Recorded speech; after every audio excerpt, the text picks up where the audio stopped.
Did India threaten to ban Twitter? Either that or Jack Dorsey is lying to you. Jack Dorsey is the former CEO of Twitter. Some of you may be able to remember him. Dorsey was the alpha and omega, the be-all and end-all of Twitter, until Elon Musk bought the social media platform and booted out Jack Dorsey. He has been off the spotlight since. Earlier this week, the former CEO gave an interview to a YouTube channel, and there he was asked if he ever faced any pressure from foreign governments during his term in Twitter. Let me just read out for you what he said exactly. India, for example, India is one of the countries which had many requests around farmers' protests, around particular journalists which were critical of the government, and it manifested in ways such as, we will shut Twitter down in India. We would raid the homes of your employees, which they did. We will shut down your offices if you don't follow suit. And this is India, a democratic country, quote unquote. That is his statement. And there is a lot that is problematic with that statement, starting with the bit that Jack Dorsey may be lying. Because where is the proof that he is not? If India really asked him to censor accounts, then there must be emails, memos, perhaps call records. Where are they? If Dorsey is telling the truth, then there must be some senior Twitter employees who can corroborate his account. Has anyone done that yet? It's been a while since that interview was published. No one of significant stature has come out to second him. I know what some of you might be thinking. Why would Jack Dorsey want to mislead people about India? One, to cover up Twitter's or indeed his own shortcomings. And number two, perhaps to get back at India for its fight against the big tech bullying.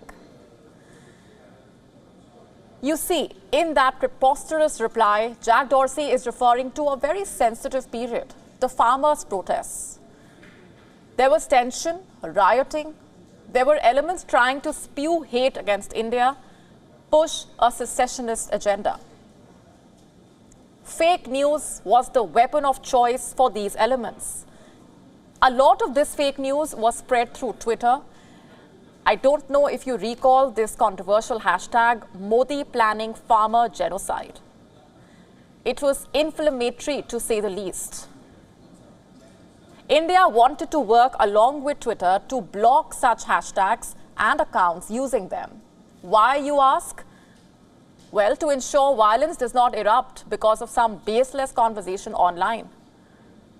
So yes, India did reach out to Twitter during the farmers' protests, but I highly doubt it was to blackmail the organization or go after its employees. India asked Twitter to take down 250 accounts spreading fake news, nearly 1,200 others for alleged Khalistani links. And how did Twitter respond? It blocked some accounts only to unblock them. Why? Twitter cited freedom of speech, which somehow found no mention in 2021, when Twitter did not think twice before suspending the account of a sitting US president following the Capitol Hill riots. I'm of course talking about Donald Trump here. Twitter, remember, cancelled an elected representative. Jack Dorsey had no qualms. Twitter proudly blogged, and I'm quoting here, "Accounts are not above our rules entirely and cannot use Twitter to incite violence," among other things. Did Dorsey think it was okay to treat the farmers' protests in India differently? A journalist was killed. Telecom towers were damaged. So were government buses and police vehicles. Apparently, none of this checked Jack Dorsey's checklist for inciting violence. And the truth is that during those months of farmers' protests, Twitter failed to do its job to ensure that its platform was not being used for inciting violence. Jack Dorsey failed miserably as CEO. And India reminded him that Twitter could not possibly assume the role of a court and justify non-compliance. Now, 2 years later, the ousted CEO has come up with his version of the story. The question is, who is buying it? A YouTube channel that obsessively declares itself anti-establishment, or the future investors of Square? I'll tell you what Dorsey is doing is actually not all that surprising. Dorsey does have a bone to pick with India. You see, for a long time now, India has been trying to fight big tech's bullying, their monopoly.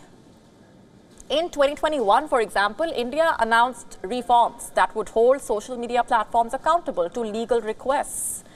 And how did Dorsey's Twitter react to this? This is what India's Information Technology Minister, Rajiv Chandrasekhar, had to say. I'm quoting, "Dorsey's Twitter regime had a problem accepting the sovereignty of Indian law. It behaved as if the laws of India did not apply to it. India, as a sovereign nation, has the right to ensure that its laws are followed by all companies operating in India." Of course, he's right. The law of the land applies to every company operating in India. Apparently, Twitter thought it was above the law. And the Indian minister, by the way, also talks about what really happened during the farmers' protests. Let me read out from that tweet. During the protests in January 2021, there was a lot of misinformation and even reports of genocide, which were definitely fake. The government of India was obligated to remove misinformation from the platform because it had the potential to further inflame the situation based on fake news. Such was the level of partisan behavior on Twitter under the Jack regime, that they had a problem removing misinformation from the platform in India when they did it themselves, when similar events took place in the USA. To set the record straight, no one was raided or sent to jail. Our focus was only on ensuring the compliance of Indian laws, quote unquote. And we too have a message for Jack Dorsey. If India was not a democracy, it would never be one of the biggest markets for Twitter. Mr. Dorsey, it may be hard for you to understand, but in India, we believe in free speech in the true sense. We believe in holding truth to power. And here in India, nothing stops me from publicly asking you, how is it that cancelling Trump on Twitter becomes a quote-unquote business decision and the right decision? These are your words, mind you, but countering fake news during farmers' protests in India becomes anti-democratic. Either you don't understand democracy or your definition of free speech is flawed. WION now available in your country. Download the app now. Get all the updates on the move.